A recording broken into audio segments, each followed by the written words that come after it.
Yuta Akotsu versus Mahoraga. What an interesting discussion.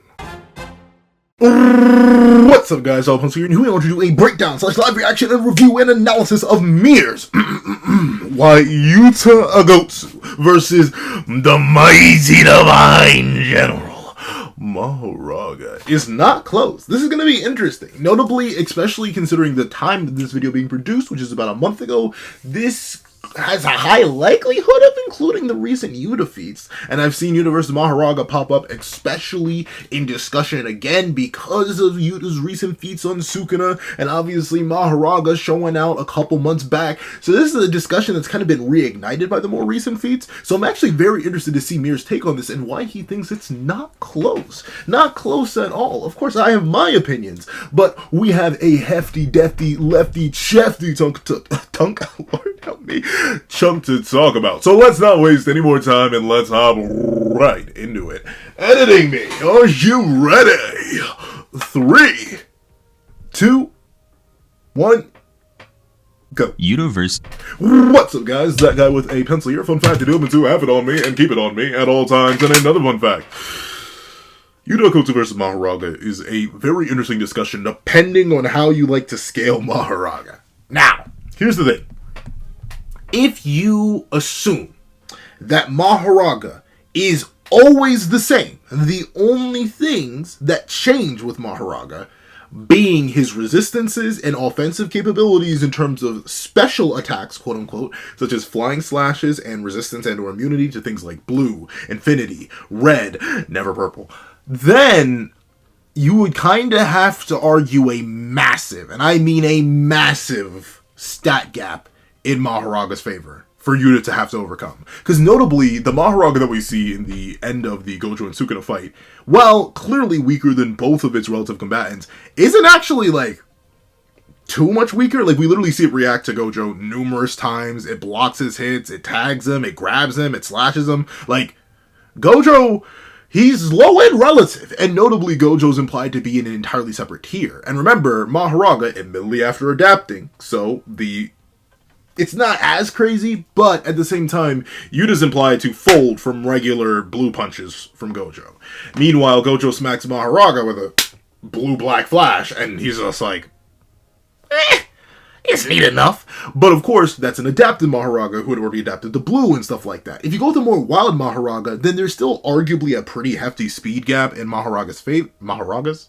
Why does that feel like it came out so wrong? But there still is a hefty speed gap in Mahoraga's favor because of the 15-finger Sukuna Yuji Kuna stuff. Especially with the, like, kind of pseudo-confirmation that, you know, Yuta really ain't like that in terms of a overall stat buff. If you go with Sukuna's assertion that our cast and crew, while have gotten stronger, it's mostly defensively, meaning that pre-time skip Yuta and post-time skip Yuta should have relative-ish speed scaling, if not maybe current Yuta being a tiny bit faster, then Mahoraga being able to tag and knock around a 15-finger Yuji Kuna, while Yuta's most relative opponent in terms of all stats, with Ryu having the edge in things like speed and durability, and Ryo Ishigori got perception blitzed by a healthy, full-power Sukuna that was also 15-finger in Meguna, and that, forget if you start adding, like, hypothetical base stats and base body arguments on top of that. I know that's coming into contention, whether or not you think the Sukunas are uniform or not uniform, whether Sukuna is just Sukuna and the body doesn't really matter too much,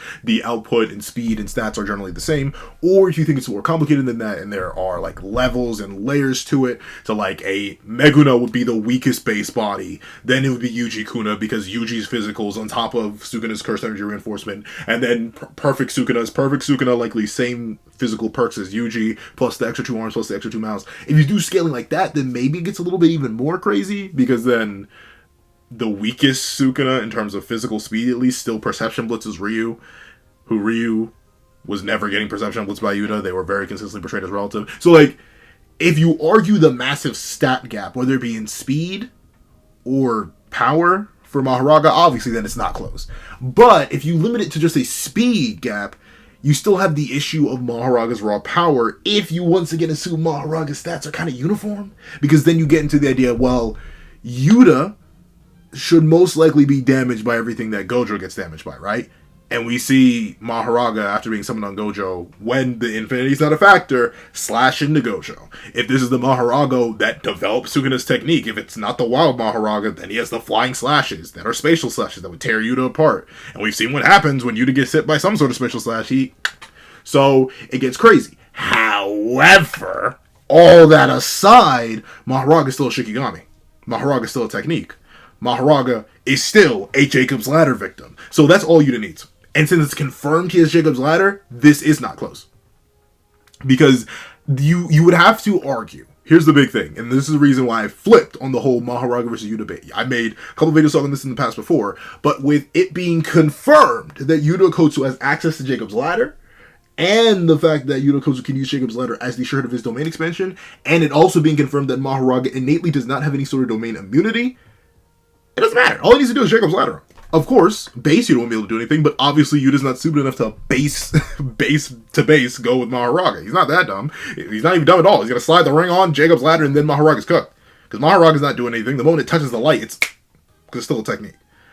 So, while you could, to this day, still argue a massive stat gap, all Yuta needs is the ring on and just start singing the holy bells. Summon Jacob's Ladder.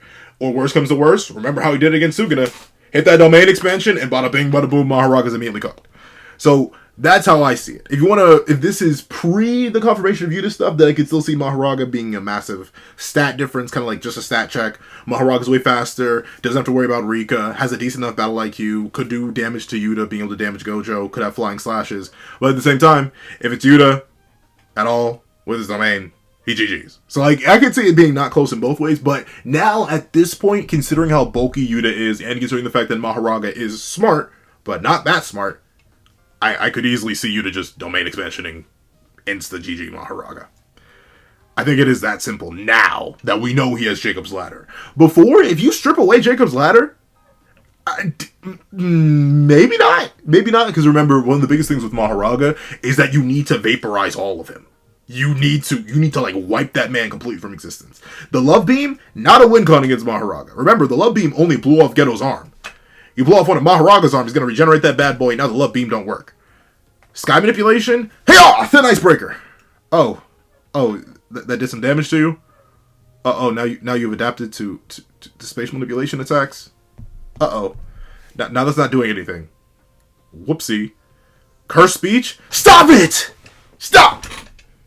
Hammer time! And now suddenly it's all good. I'm not sure how Mahoraga would adapt to die, though. Maybe, it depends if you think Mahoraga has, enough cursed energy or enough raw power to, somewhat resist the command. But if you think Mahoraga is just a simple cursed speech victim, then Yuta just goes, die! And then Mahoraga's and then it dies. So they're definitely, that's the only other one. It's cursed speech in Yuta's base kit that I've never necessarily been a fan of working, but hey, could work, never know. Once again, Yuta's extremely powerful. Or Jacob's Ladder.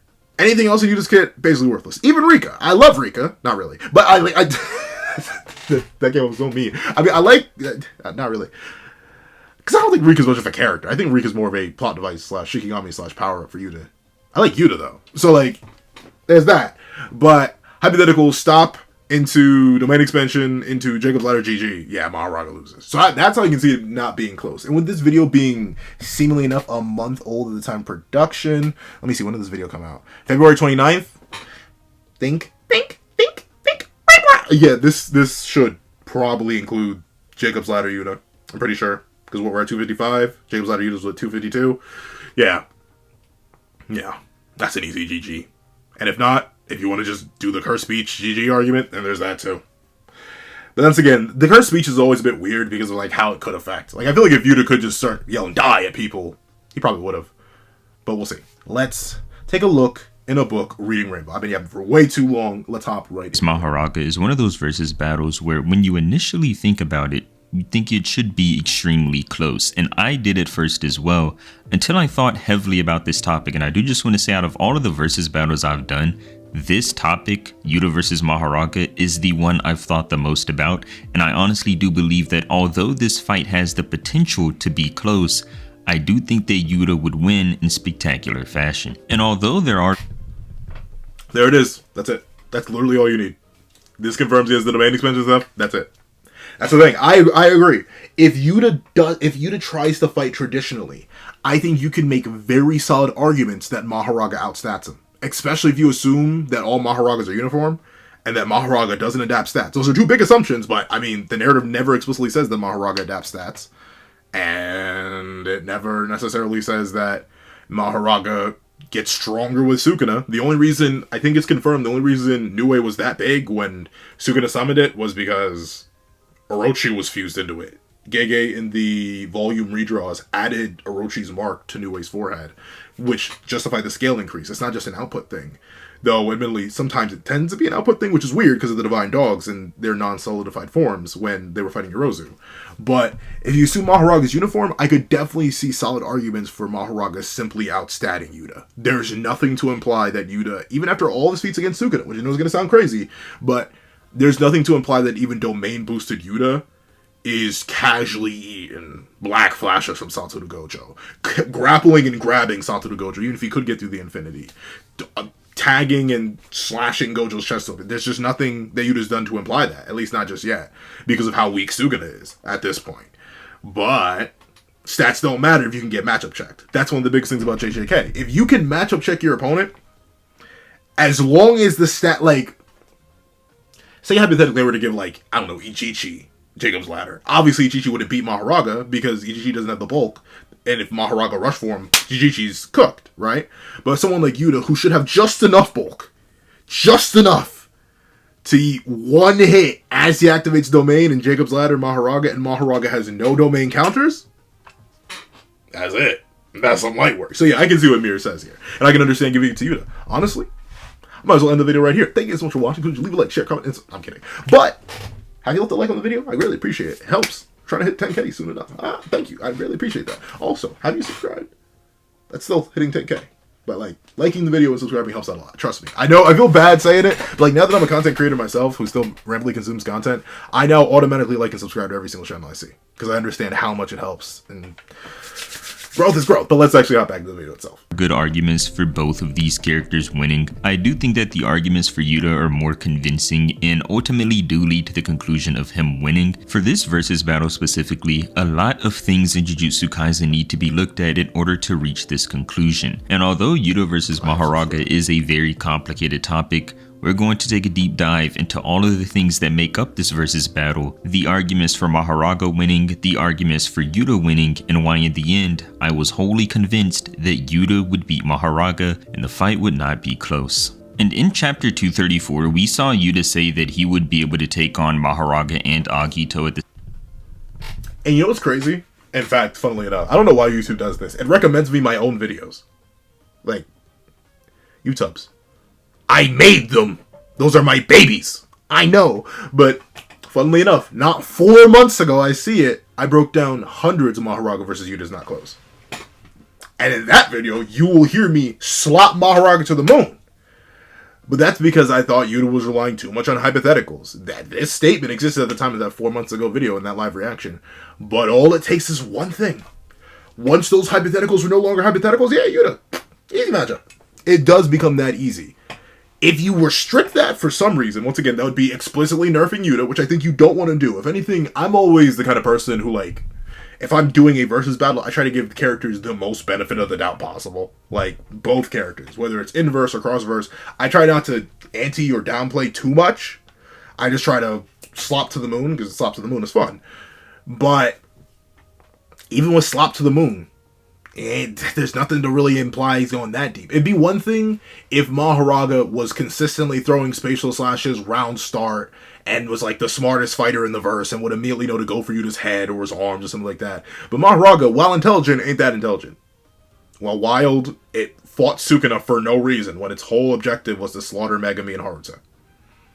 It used spatial slash and hit Gojo's arm and not like his middle or his head, or anything like that. And he only used spatial slash once when it could have easily been used numerous times. Imagine if Mahoraga had spatial slashed the blue, or the red that Gojo fired, or Gojo himself while he was charging that stuff up. He didn't.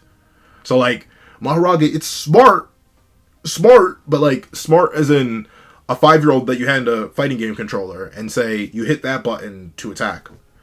They'll do some damage, And if, depending on the character and how dumb their opponent is, that they can go crazy somewhat.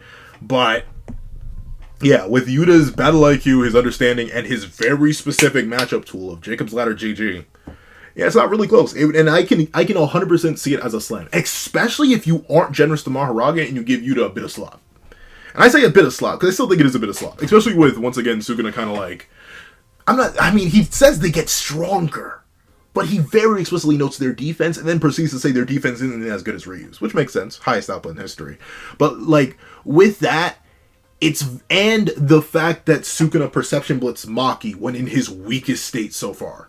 Like, pre-Black Flash, no heart, 2 arms down. Like, the weakest Sukuna we've seen is able to perception blitz pretty arguably our character with the best perception and combat speed in our current cast and crew. Even better than Yuta's. I know the Yuta fans are going to be like, but Pencil Man, but hey, I need you to convince me that Yuta Okotsu has better perception than Maki Zenin. Then we can talk. But at least to me, it implies that every single speed feat or combat feat that Yuta or Yuji or anyone really gets on Sukuna is because Sukuna is massively holding back. And of course, you argue the same thing for Mahoraga, but at least Mahoraga tagged a fully healthy Sukuna. At least Mahoraga tagged a tweaking off multiple Black Flashes Gojo and reacted to him. Like, there's some consistency there. And there's less counter feats or counter evidence. Meanwhile, Yuta or any of our cast and crew, heck, barely even Gojo at this point, scaling to an actual decently powered Sukuna. I'm not saying it doesn't exist. I'm not saying you can't make the arguments. And definitely for, like, durability. Like, I'll give Yuta massive props in this. His striking strength is really weird. Like, in terms of how strong he is. I know he was domain amped, but, like, the fact that he, with his bare hands, was tearing Sukuna's body apart. I know he grabbed his tongue, and, like, I'm not sure how durable the tongue is. I'm not sure how much curse energy reinforcement Sukuna was putting on that bad boy. But, like, he ripped out his tongue, and then took a sword and just... and took off his arms. And then... I almost took off my thumb. But... And then he also proceeded to, I don't know, one-tap kenjaku. Like, I don't know. You're just strangely strong for someone who's apparently physically weak. So, I gotta give you this due credit. But, outside of Jacob's Ladder, I don't really see anything one-shotting, but he doesn't need anything else with that. And Yuta's not that dumb. So, like, he would do it. Most certainly. But same time. And although these are just words here, for everything I'm about to tell you, I actually do think that Yuta would be able to do it. To set the scene. The crazy thing is, right, especially now in this scenario, I forget if this statement takes place before or after. I think it's right before Gojo gets his arm cut off. If Kashimo actually may have indirectly killed Gojo. Because if Uyui teleported Yuta there, he slid the ring one, and he just Jacob's Ladder the whole area, sure, Gojo's technique would be shut down, but Mahoraga would be atomized before Sukuna could learn Spatial Slash, and Ahito would immediately be dispelled too, because of Jacob's Ladder. So yeah, I agree. It's crazy. It's crazy how much I switched up. It's crazy how much I switched up on Yuta in this matchup in particular, especially as a guy who was big on the anti-Yuta versus Mahoraga train. But that was because I was so against the speculation stuff.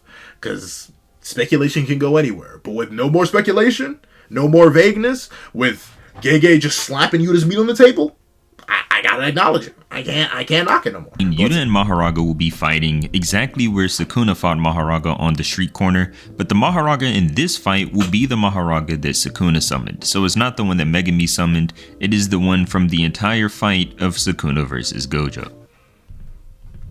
So see, now that's the thing. If Mahoraga was smarter, like, I'll be real. Make me Mahoraga. Like, give me Mahoraga, or like have me control it. Give me, like, where's all my controllers? I don't have any one of them in easy reach. But like, give me a controller, give me Mahoraga, tell me how much mana the Spatial Slash takes, and I'm beating Yuta. Because before Yuta can do anything, I'm using my superior stats to Spatial Slash his head off. Especially since we're using this Mahoraga. But since Mahoraga does not do that, only use Spatial Slash once in character after being basically ordered to. Yeah, I see the vision. Even with the stat gap. But let's see if he argues the stat gap, though. Because I've been definitely hearing debates. I've been hearing debates, especially once again, with the whole Mahoraga versus Yuta discussion sparking back up again. I've been hearing debates on whether or not there really is a stat gap based on Yuta's feats against Sukuna while domain amped and not even domain amped when he was reacting to forearm Sukuna. But I don't know. Personally, I think Sukuna is mostly uniform. I think the main thing that changes with the amount of fingers he gets is the amount of cursed energy, and we know cursed energy amounts don't actually correlate to strength or speed or durability or anything like that, because look at Jackpot Akari, infinite cursed energy, not that guy. But with that being the case, if you assume all Sukunas are uniform, and we see a 15-finger Sukuna Perception Blitz, someone who Yuta's explicitly relative to in speed, and Sukuna clarifies that our casting crew only gets stronger defensively, not necessarily speed-wise or stat-wise, outside of defenses, then obviously Sukuna could Perception Blitz Yuta too, right? Once again, unless you start going backwards and giving Yuta that 20/20 vision, triple Gok 9 billion, and say he could have Perception Blitz Ryu at any time, even though clearly that's not the case. Sukuna even affirms that Yuta was never one-shotting Ryu, considering how bulky Ryu is. I don't really see the vision to argue that Yuta has better stats. But we'll see. One more thing we need to cover about Mahoraga is that he will not, in this fight, be able to keep any of his past adaptations, as not only is that never stated in the manga, it's never implied either that Mahoraga keeps adaptations from the past times he was summoned. So in this fight with Yuta, he will be going into this fight fresh. He won't have automatically adapted to any of Yuta's curse techniques or anything like that. He will completely be anew. Anything he adapts to in this fight with Yuta, he will be able to keep, but no past adaptation. So for example... Oh, so no spatial slash. Then there you go. Then yeah, then that's easy wash. Without spatial slash, I even, once again, I could see Mahoraga doing more damage to Yuta. It depends on who you think is bulkier. Do you think Gojo's bulkier, in spite of lacking more cursed energy, but he has better output and reinforcement, and thusly he's bulkier? Or do you think Yuta's bulkier just because he has more cursed energy? I would consistently give the edge to Gojo. He's implied to be the strongest in every way, shape, and or form. So, like, I would assume Gojo's bulkier. So I'd assume Yuta would take more damage from basic Mahoraga strikes. But I don't think there's anything to suggest that Mahoraga has enough to just straight one-shot Yuta without spatial dismantle. Without that. That's it. That's the only thing. And Yuta, once again, will not be foolish enough to actually run once. Especially if Mahoraga just starts blitzing him. He's going to slide that ring on. He's going to yell domain expansion. And he's going to hit the heavenly light. And suddenly Mahoraga vaporizes. He did adapt to cleave in the fight with Sukuna, but he won't keep that adaptation here, as it is implied that Mahoraga has to completely start fresh every new time he's summoned, and it wouldn't even make sense if Mahoraga was able to keep adaptations from the past, as we know that a long time ago the 6 Eyes and 10 Shadows head of the families fought each other, and although they fought then, Mahoraga's adaptation against Blue and Red in the fight against Gojo was completely at 0. He didn't keep any progress or any adaptations from the hundreds of years ago. He had to completely start again, and that is what will be happening in this fight with Yuta. Mahoraga will have no prior adaptations. He will just be as he was the first time we saw him against Sukuna, and then as Mahoraga fights Yuta, he will be able to adapt his attacks, but it is very important to note he will not be able to keep any past adaptations for this versus battle. And as for Yuta, so it might as well just be raw Mahoraga. I mean, unless he's, because here's the thing. If you think the Mahoraga against Sukuna, the one the Mahoraga the Sukuna summons, is stronger, then I get using that Mahoraga. But if you're not going to have any adaptations, it might as well just be fresh Raga, right? I would think. But then again, he didn't end up disqualifying the one thing I thought he was going to disqualify by saying no adaptations. Because technically, Spatial Slash is an adaptation. That's not something Mahoraga has innately. He learned that. He copied that after adapting to the Infinity. So I'm not sure if he's giving Mahoraga that. Because if you don't give him that, why not just use fresh Shibuya Mahoraga? Unless you assume the stats are different. But the only reason the stats will be different is because of the adaptation, right? I don't know. That's interesting. I'm interested to see what he means by that. But yeah, Yuta just use Yuta. Current Yuta will start this battle like he usually starts fights, and that is without Rika summoned, but with the potential to summon her and put the ring on at any time he feels fit. So now that the stage is set, let's talk about the tools that each of these characters have in order to kill each other. And the first thing I think we need to talk about, which I believe is the most important part in determining the winner of this fight, is Yuta's domain expansion. If Yuta decides to... GG. It is as simple as that. Mahoraga has no domain counters. That's it. You could end the video right here. In fact, I think I will. Thank you so much. Okay. Put the ring on and open up a domain expansion. Is Mahoraga immediately dead because of what we know about Yuta's domain? And I will also go over what would happen if Yuta did not use the domain expansion against Mahoraga, but I do think it is important to cover domain expansions first because I do think it is most likely that Yuta will use one in the fight against Mahoraga. There are two potential ways that Yuta has in order to kill Mahoraga if he were to open a domain expansion on him, and those two different ways is 1, the cleave and dismantle that he copied from Sukuna, and 2, the Angel's Curse technique. And the reason that I say that these are two ways that he would be able to kill Mahoraga is because we know that Yuta has the capability of applying any curse technique that he has copied to be the sure hit of his domain expansion. In the fight, here's the thing. I mean, I guess it really depends on how quickly he love beams afterwards.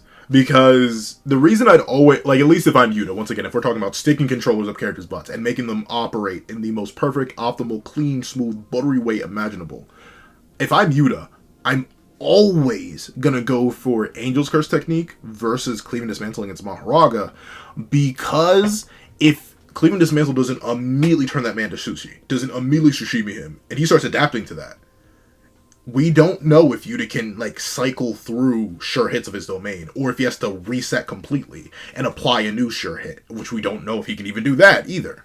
So if Mahoraga adapts to cleave, somehow, once again, maybe not, but if it adapts to cleave, and if that's the slashing attacks, then 1, Yuta's sword is not going to be effective anymore, and 2, he would have to resort to Love Beam right after that. And I'm not sure, once again, just because of the scale of Love Beam, it's a big attack. It's a big attack, but it's not Flame Arrow big. It's not Ichigori's Citywide Granite Blast big. It's not that scale. So if Yuta ends up slamming a piece of Mahoraga, and that piece gets knocked off, then Yuta's Cursed Energy is going to be adapted to, slowly but surely. And then he won't be able to one-shot him. So I think Angel's technique is always the safer bet, and it's probably what Yuta would go for anyway. Because once again, it's a vaporization technique, which would hit all of Mahoraga and immediately delete him since he still is a curse technique. While we do tend to count Mahoraga as his own individual character when talking about power rankings and stuff like that, especially considering how he operates when under Megumi's control, Mahoraga's he's not really unique. He is a technique. And also he'd be vaporized. And even if you don't think he's a technique, if you want to count him as his own kind of Shikigami, cursed spirit thing, still an evil spirit. Technically speaking. He's a Jacob's Ladder victim.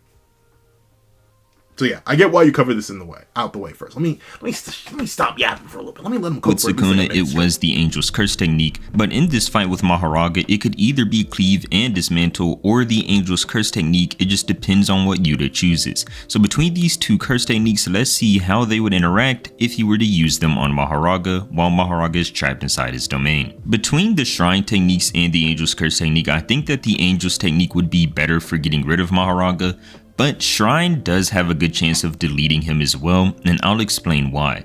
In the fight with Sukuna, we saw that whenever Sukuna used his domain expansion on Mahoraga, it completely evaporated him. It's easier to see what happens in the anime. In the manga, we see Mahoraga getting slashed a bunch of times, but in the anime, Mahoraga just completely disappears. We saw that in the anime, although Mahoraga was completely shredded to nothing, he was able to come back because he had already adapted to the slices. And this is but here's the thing.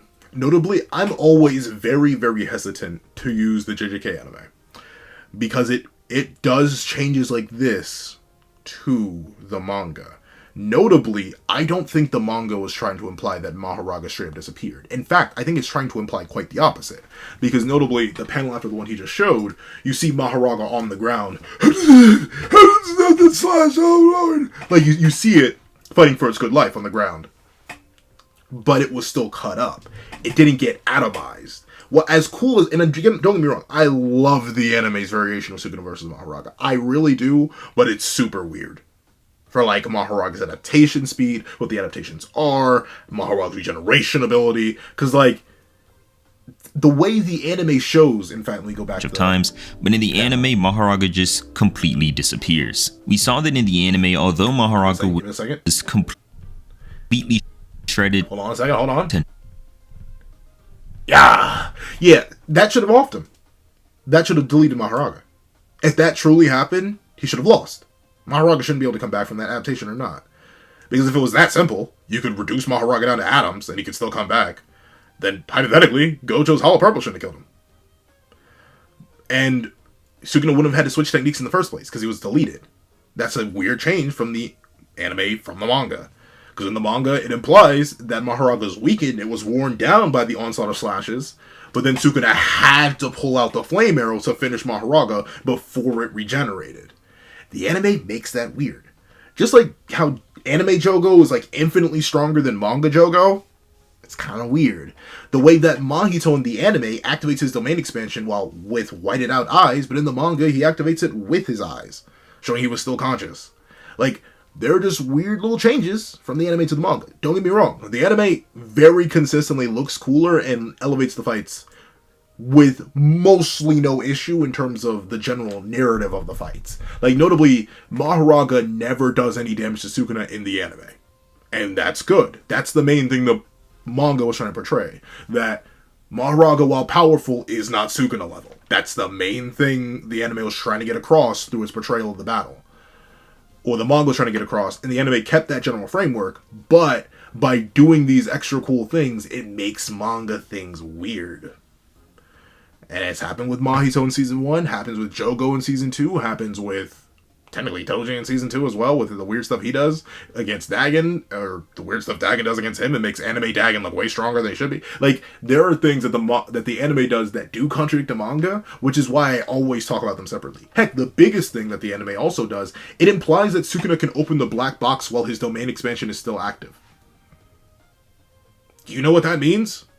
I mean, to be fair, a lot of Sukuna fans will be like, well, of course he could. But, like, it means that he could have legit just one-shot Gojo. The moment Gojo's... Sukuna could just hit the black box. And to be fair, you could just argue that's Sukuna holding back. Not wanting to evolve his technique further and blah, blah, blah, blah. But I like it more, and I think it's more consistent if you go by the manga's version, where you cannot open black box while domain expansion's active. You need to shut it down and then bada bing, bada boom. But the anime changes that. So I'm hesitant to use the anime, but I can see why the anime portrays it clearer, even if I think the anime just changes the narrative a bit and gives Mahoraga extra abilities and crazy levels of regeneration that are not supported anymore. Nothing. He was able to come back because he had already adapted to the slices. And this is very important to pinpoint. The only reason Mahoraga was able to come back after being hit by Sukuna's domain was because But do you see that? Do you see how it's torn apart and laid out on the ground here? After the previous panel of it getting... it falls over. Sukuna's domain stops acting on it because Sukuna turns it off, and then we get this panel of open. Because he opens the black box after turning the domain expansion off, and then uses black box fire arrow. Because you can't use them simultaneously. If you go by the anime's interpretation, the domain never turns off. Mahoraga's Chad walking towards Sukuna, and then Sukuna's like, yeah! So, I don't know. I'm very iffy on the anime's interpretation of it. I'm pretty much a manga truther, but then again, are you shocked? It's me. That guy with a pencil. When am I not says he had already adapted to the slashes. This means if Sukuna had opened up his domain expansion at the beginning of the fight and completely destroyed Mahoraga as we saw him do later on, Mahoraga would have just died in that moment and never would have had a chance to adapt to the slashes. He would have gotten completely destroyed by Cleave and Dismantle and never would have regenerated if Sukuna had used his domain at the start. This is very important to go over because as we know, Yuta is able to apply any curse technique he has to the sure hit of his domain expansion. So he could, if he wanted to, apply Cleave and Dismantle to the sure hit and hit Mahoraga with the same attack that he was dealt from Sukuna. And in theory, Yuta should be able to do the same thing Sukuna did when he opened up his domain expansion, and that would be to shred Mahoraga completely to nothing and not allow Mahoraga enough time to adapt to the slashes, thereby killing him.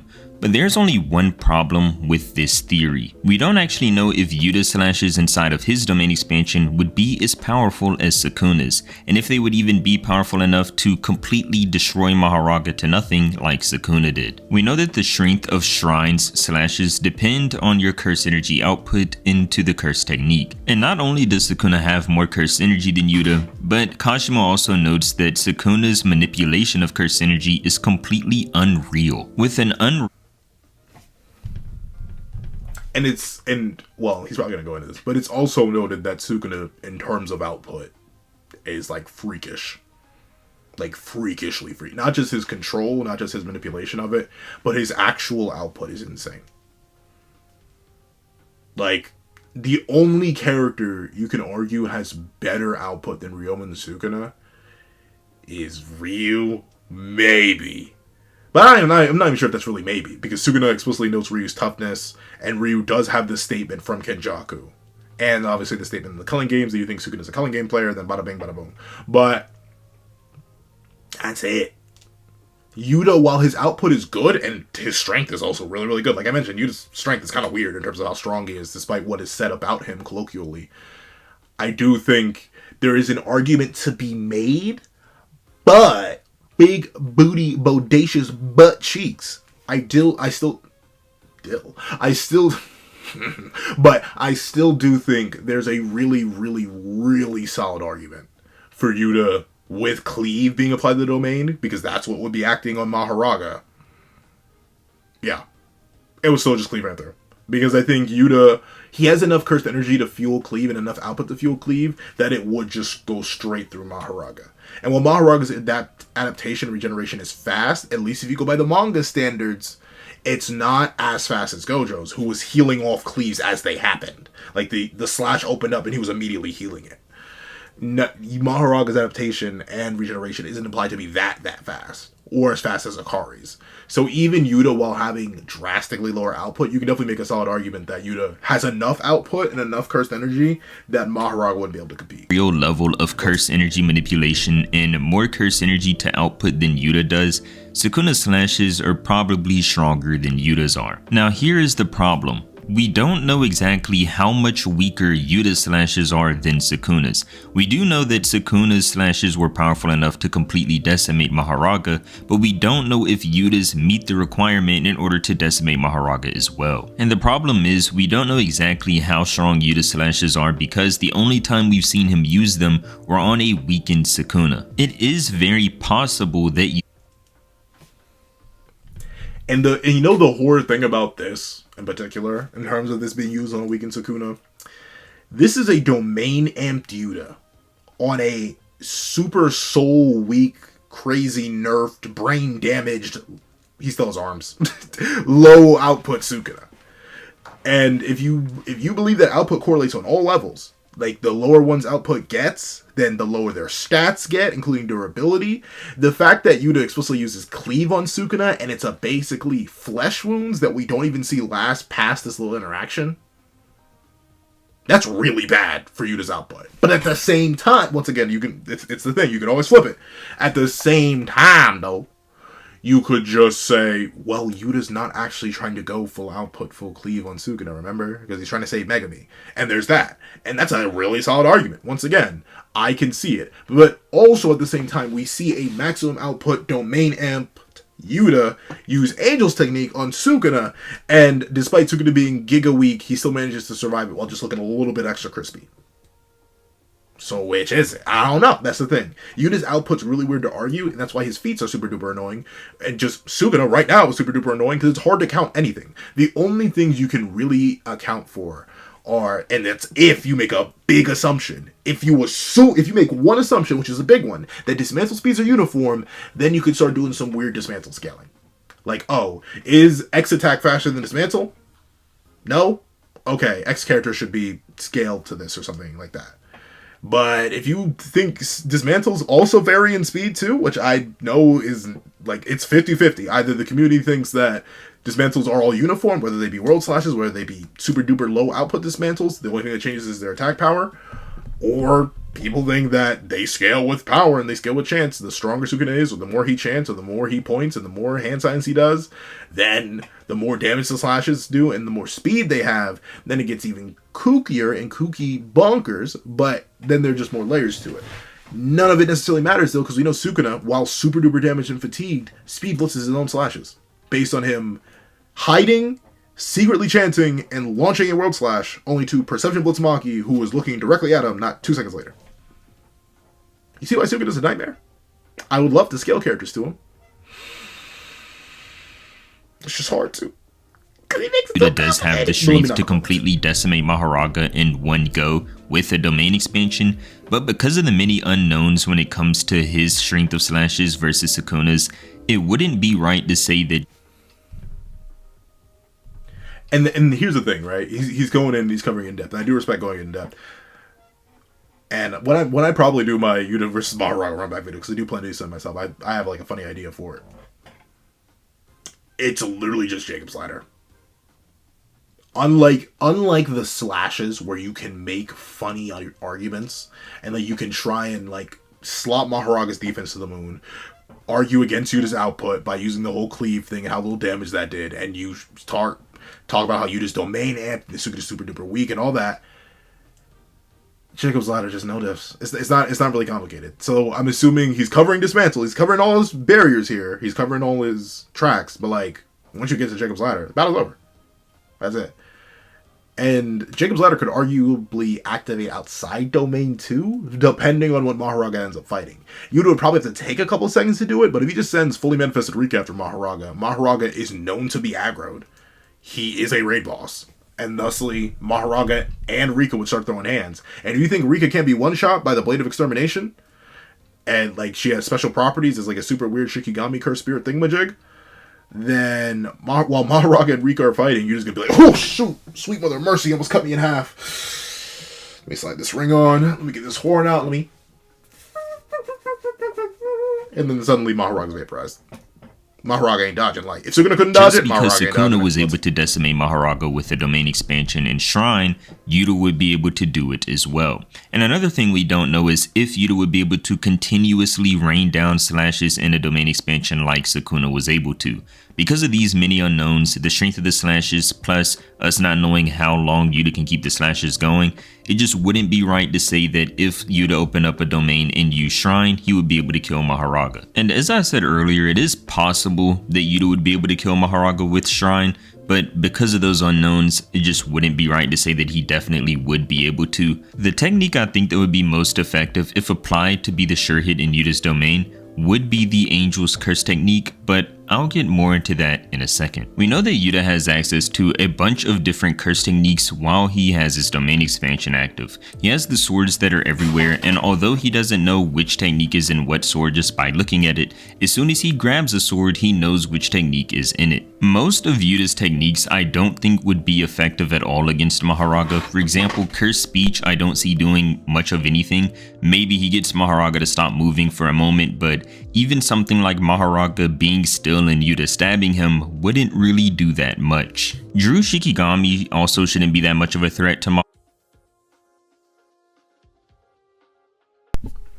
Yuta. Here's the thing, for my Yuta fans out there, I'll give you one thing with Curse Speech. If he yells, die! Sorry, that was loud. If he yells, die, with enough force behind it and enough curse energy fueling it, Mahoraga may just die. Like, once again, the output gap is weird. It is funny. It is a bit confusing, and there are arguments to be made. But with no adaptations, and Mahoraga doesn't know to cover its ears, if it has them, probably does, because it listens to Sukuna's commands, which are verbal, then it may just, and then just die. But it may adapt to death. No, I'm kidding. But that's the one thing I can give Curse Speech. I glaze over Curse Speech in the Mahoraga matchup, which I think I probably shouldn't in retrospect, just because of, like, Mahoraga's lack of defenses to it. And unlike a Maki or a Toji, who may be able to, like, are those markings? And have, like, the feats and willingness and abilities that could either precog Curse Speech or hypothetically just straight up run away from it, like, just straight, whoo, and then leave it, or even just cover their ears. I think it's pretty hard to argue that, you know, Mahoraga would know to do that, because it's still mostly a wild animal. It has some sentience, don't get me wrong. Mahoraga isn't dumb. But like I said earlier, it's like giving a 5-year-old a controller and a top tier and telling it how to attack. It won't know combos. It won't know Okizeme. It won't know setups. It won't know how to do knockdown. I'm thinking way too much of fighters. But like, it won't know any of that. But it still is playing pre-nerf lab coat. So it hits the buttons good enough, and it'll still do some damage. But against Yuta, I don't think it'll work too well. But I do agree. I don't think the Love Beam would do too much. It's too small. It's way too small. I don't think Sky Manipulation would do too much, outside of like maybe misdirecting one of Mahoraga's attacks, and it's going to adapt to that and turn that off, and probably shatter the Shattered Sky. I don't think the Icebreaker is going to do too much, because once again, it's tiny, it's small. Jujutsu Kaisen technique also not going to do much. It's going to, in fact, make Yuta weaker, because it'll adapt to the slashing attacks formed by the Shikigami's barrier. And the future sight technique, I mean, if he lands it, it'll be nice, but it's not going to do any offensive damage. Cleave and dismantle, once again, he could run into the Sukuna issue, where he sends out a dismantle, Mahoraga goes, wait a minute, and then it comes back adapted to slashing attacks, and then Yuta's output and like attack potency just disappears. So I think it's mostly Jacob's Ladder. That's why I'm I'm always in the camp of like matchups matter, especially in JJK. Matchups matter. And the moment you hand Yuta Jacob's Ladder that he can apply to a domain, meaning he gets to bypass any of the speed arguments, any of the power arguments, any of the matchup arguments, because Mahoraga is innately a Shikigami and curse technique, and the battle's over. Mahoraga is, at most, they seem like annoying distractions, as their primary use doesn't really seem like a damage technique, but rather a diversion. One of the techniques that Yuta has that I think would be useful in the fight with Mahoraga, but not so much in killing him, would be the sky manipulation technique that he copied from Uro. We see that he is able to use Thin Icebreaker to knock Sukuna completely backwards, and he also used it in order to make Sukuna bleed. And although Thin Icebreaker does deal a decent amount of damage, it doesn't seem like it packs a big enough punch to completely kill Mahoraga if used against him. Because we know that attacks like Drew Shikigami or Sky Manipulation, if used repeatedly against Mahoraga, would just give him time to adapt to the techniques, and they eventually wouldn't be useful against him. We also saw that Yuta copied Charles' Clairvoyance, and he was able to see 1 second into the future against Sukuna, but even in a fight against Mahoraga, at most this would just be prolonging the fight. Yes, it would allow him to get a hit or two on Mahoraga without him reacting, but at the end of the day, you need to take out Mahoraga in one big attack, or destroy him with enough small attacks before he can adapt, and so far, these techniques do not meet that criteria. There are only two techniques that do meet that criteria in the fight against Mahoraga. One was the shrine techniques that I already went over, and the other technique is the Angel's Jacob's Ladder. And I already went over why, although shrine has the capability of destroying Mahoraga, given what we know about Yuta, it wouldn't be definitive to say that he would be able to destroy Mahoraga with shrine, but I do think that the Angel's Curse technique would be able to do it. We know that Jacob's Ladder has two properties to the technique. The first property is that it destroys all evil that the light hits. We saw in the past that this proved extremely useful against Sukuna, as he was writhing in agony as it was dealing immense amount of damage to his body, but we don't actually even know if Mahoraga would be considered evil by Jacob's Ladder. There's no way for us to know whether the light would deem Mahoraga evil, bad, or neutral, so I think that the other property... Mahoraga is evil. He's a curse. He's a Shikigami, born of cursed energy, manifested from darkness. Part of the Ten Shadows. He's evil. I mean, notably, he's right. It doesn't matter because the second property of the light. Ironically, I think it's the main property of the light. The purifying evil part is nice, I guess, but like the primary part of the light is turning off cursed techniques. That's the whole reason they were going for Angel in the first place. We learned about the whole purification thing way later. The main thing is turning off techniques, and Mahoraga is a technique. If you were to, and it's gonna sound so stupid, you strip away Mahoraga's technique status, maybe, but still, I think he's evil. I think he's definitely a Jacob's Ladder victim regardless. So like, poof. And once again, since he's pure cursed energy, since he's pure Shikigami, since he's not actually like a sorcerer, human being, incarnate, anything like that, I don't think he's gonna be like Sukuna, where Sukuna was like, and was like resisting it for a little bit. I think it's gonna be like, and he's just gonna, die.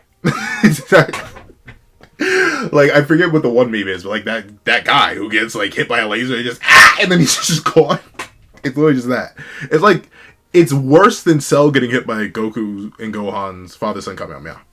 It's worse than that, because at least Cell broke down slowly. The moment that light touches Mahoraga's just of the Angel's Light is what will be used to destroy Mahoraga, and that property is the extinguishment of curse techniques. If Yuta were to apply Jacob's Ladder to the sure hit of his domain expansion, I do think that it would be able to just completely delete Mahoraga, because Mahoraga is just an extension of the 10 Shadows technique. Mahoraga himself is one of the shadows. In chapter 251, we see the angel say that her technique is the eradication of its target's technique, and she also says that they should be able to destroy Sukuna with this technique because his incarnated form is a direct mix of Sukuna's technique himself, his personality, and the cursed object.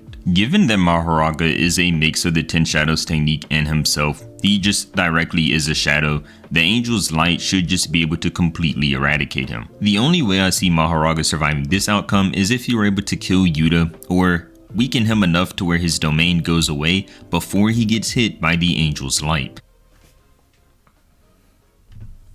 And that's not happening. Once again, remember, there was slight delay, because there was enough delay for Sukuna to go like, oh, you're doing that, and like he immediately claps his hands for Hollow Wicker Basket. But one, Maharaga's not smart enough to do that quick enough. We know he isn't.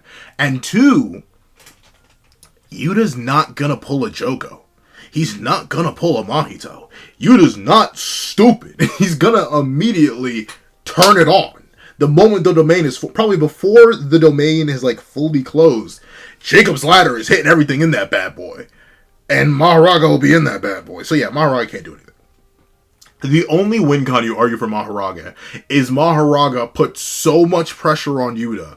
It's like, it's moving like anime Mahoraga, not giving Yuta any time to breathe. And you gotta argue Mahoraga has a superior speed and enough AP that Yuta, even with Rika's help, is never able to put the ring on. Never able to activate domain. That's the only way. And even then, I think while Yuta's getting ragdolled for a little bit, Maharaga's going to make the mistake. He's going to do the exact same thing he did against Sukuna in the manga, knock Yuta away. Yuta's going to get sent through 15 different buildings. And then by the time Mahoraga, he's going to charge straight into a domain expansion activation. Yuta's going to have the ring on and be like, Rika! And he's going to immediately summon it. And I don't think Mahoraga will be able to do this for a couple of reasons. Mahoraga doesn't really have a way to do a bunch of damage to Yuta all at once, especially not while Yuta's guard is up. We saw that Mahoraga was able to use his sword and slash Gojo across the chest, and that made him bleed, but even then, the reason that happened is because Gojo's foot got stuck in the shadows and he was caught off guard by Mahoraga. And even though Gojo was cut, he was just able to use reverse curse technique and heal from it like it was nothing. And remember, that slash that he used to take off Gojo's arm, he won't have in this fight with Yuta, because the only reason... Yeah, okay, so yeah, he took that away. See, that was the one thing I was wondering. I was wondering, because he was a little vague about that, whether or not that would come out. So just use, yeah, I mean, in this case, then I'd say just use fresh Mahoraga. But even then, notably, let me say this now, so the Yuta fans don't get on me. I think even if you use the fully adapted Mahoraga from the Gojo fight, as long as the main expansion pops off, and Mahoraga acts like Mahoraga, aka smart enough, but dumb enough, he's not using Spatial Slash. And if he does, he uses it on Yuta's arm. And then Yuta grabs his arm and, like, reattaches it. And, or, I don't know, it's not the right arm. And he activates the main expansion anyway.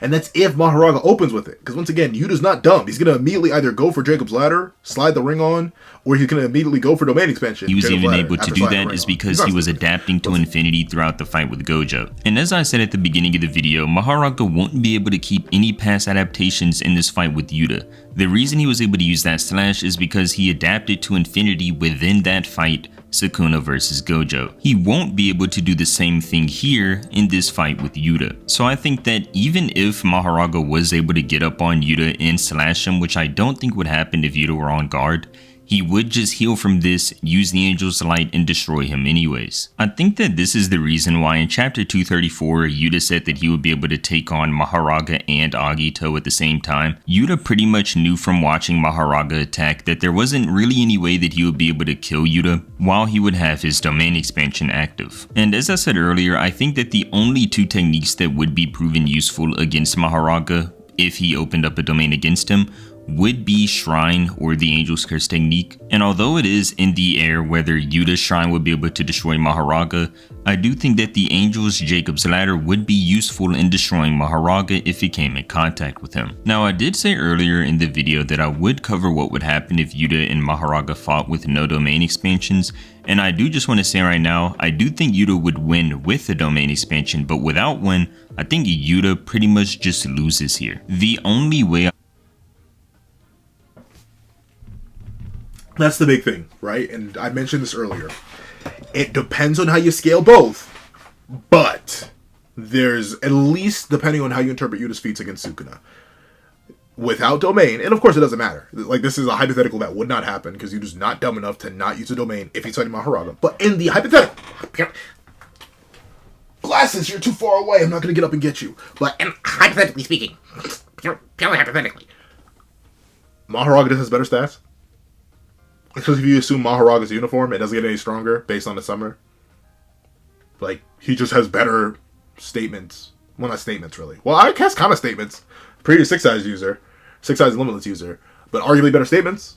Better speed feats. Better durability feats. Better offensive feats. Once again, Slash and Gojo's no light feat. That man's bulky. Even if he's caught off guard, that man's bulky. He can need some hits.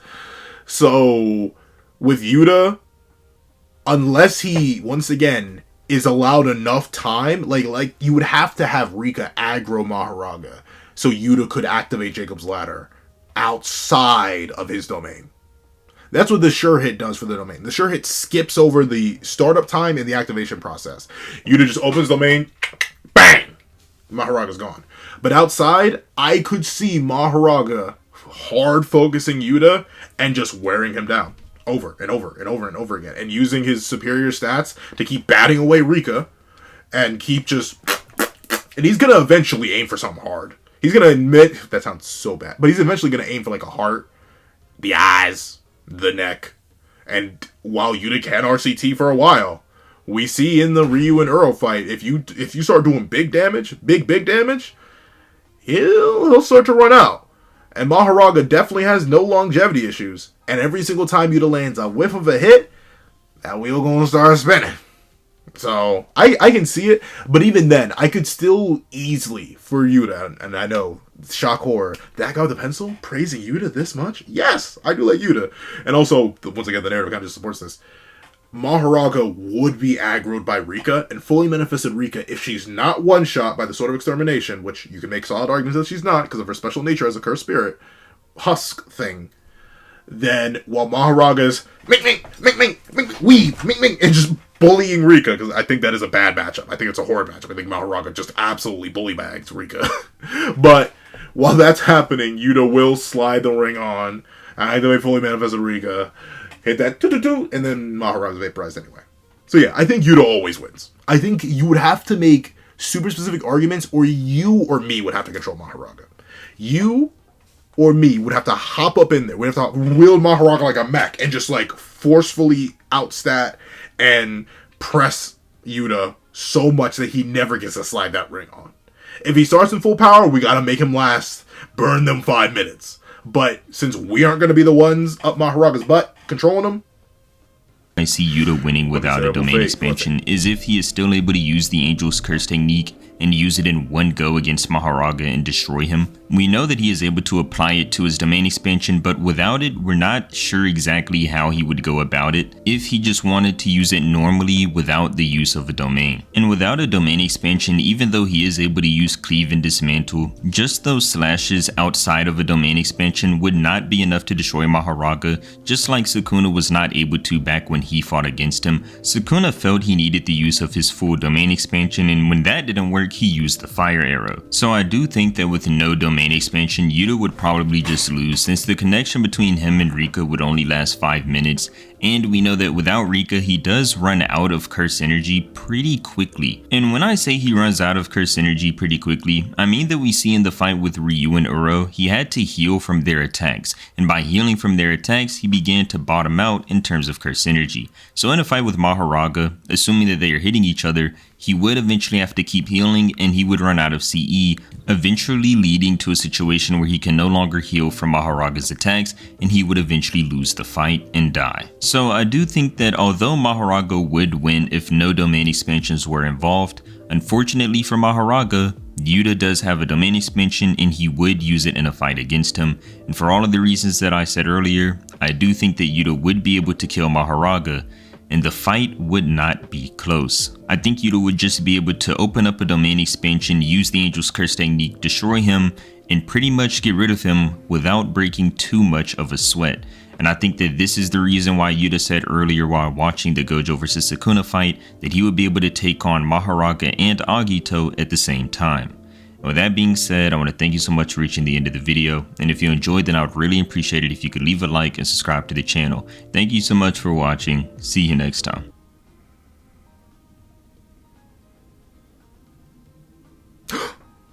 That's a video. I'm so close to reacting. But I already watched the regular paths. I literally have consumed regular paths videos way too often. I think I've at least had every single video I've watched at least twice. So if I were to react to regular path, it would just be a video breakdown. It wouldn't be a live reaction. And that video was an hour and 11 minutes long. Do I love my life? Not that much. I may react to it anyway.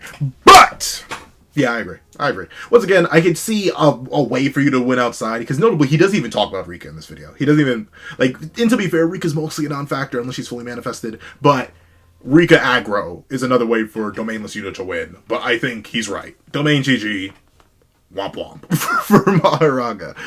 But, very, very W video. I have liked, I have subscribed. Of course, Mirror's channel will be linked in the description down below. The link to the original video will be in the description down below if you somehow want to watch it again without my yapping, or just go watch it anyway. Go over there, tell them Pencil sent you. I'd appreciate it. But if you made it all the way to the end of this video, please leave copy adapter in the comment section down below. And to thank you so much for watching. Remember to leave a like, share, comment, and subscribe. Make sure you hit that notification bell so you know what's out on any videos I come to the channel. Also, I do have a Patreon below where you can support me for as low as $1 a month. Down month, things like exclusive videos, early content, and more. You also know become a member of the channel for as low as $3 a month to get the same perks and more. Some of those perks will include the live reaction to the very next chapter of Jujutsu Kaisen, ad-free variations of all my videos, and if you become a $25 patron or a $25 member, you can order whatever video you want. And if you want to just leave a one-time donation, there's a link to my Ko-fi in the description down below. Now, and to thank you so much for watching once again, and I hope you guys have a wonderful day. This is Dad with a Pencil, writing off.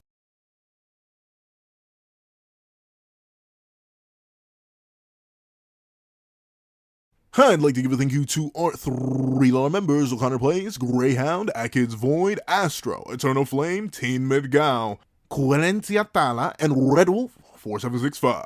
And I'd like to give a thank you to our $5 patrons: Steron, Sean, Panda Goat, Midnight Lord 21, Marcus, Kevin, Igneal, and Ehak1.